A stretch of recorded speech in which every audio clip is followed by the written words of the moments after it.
내일 민주당에 의한 민주당을 위한 본회의가 열립니다.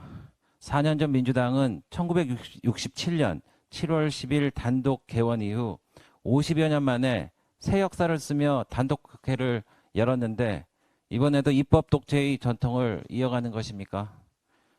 우리 당은 원 구성 협상에 성실히 임했습니다. 21대 국회도 지금의 국회와 상황이 비슷한 여소야대의 상황이었습니다.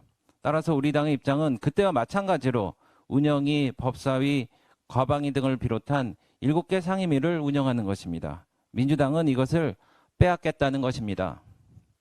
국회의장과 법사위원장은 동전의 앞뒷면과 같습니다.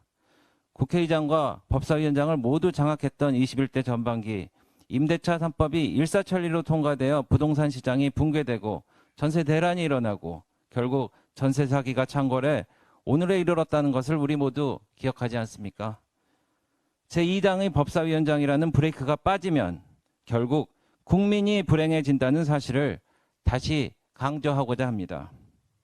정치인은 말보다는 발을 보라고 했습니다.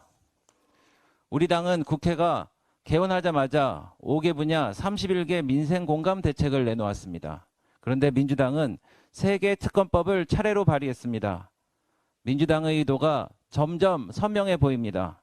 말로는 민생을 떠들지만 실제로는 정부를 흔들고 당대표를 지키려고 하는 것입니다. 특히 대북송금 특검법은 1심 판결이 불과 나흘을 앞둔 상황에서 발의됐습니다.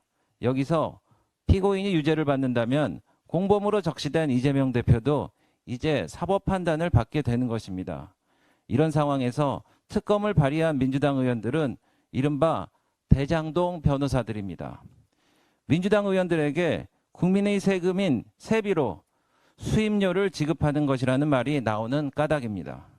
민주당은 정량만 앞세우지 말고 정책을 챙기십시오. 국민이 두렵지 않습니까? 저는 지난 6월 1일 연평도를 다녀왔습니다. 북한의 GPS 교란으로 어민들은 투망을 할 어장을 찾지 못해 알지 못하는 사이에 또 북한으로 넘어갈 것을 우려해서 어로 활동을 하지 못했습니다. 올해 1월에도 백령도와 연평도 북방 일대에 200여 발 이상 해안포를 사격하는 등 연이은 도발을 이어왔습니다. 이처럼 수많은 도발을 이어온 북한은 지난해 11월에는 국방성 성명을 통해 일방적인 군사합의 중지를 선언하기까지 했습니다. 언제까지 우리는 참아야 합니까? 평화를 위해서는 전쟁을 준비해야 한다는 말이 있습니다. 문재인 정부가 평화를 위해서 평화를 준비하는 동안 결국 우리에게 돌아온 것은 오물폭탄 아니겠습니까? 지금 국회에 특검이 풍년입니다.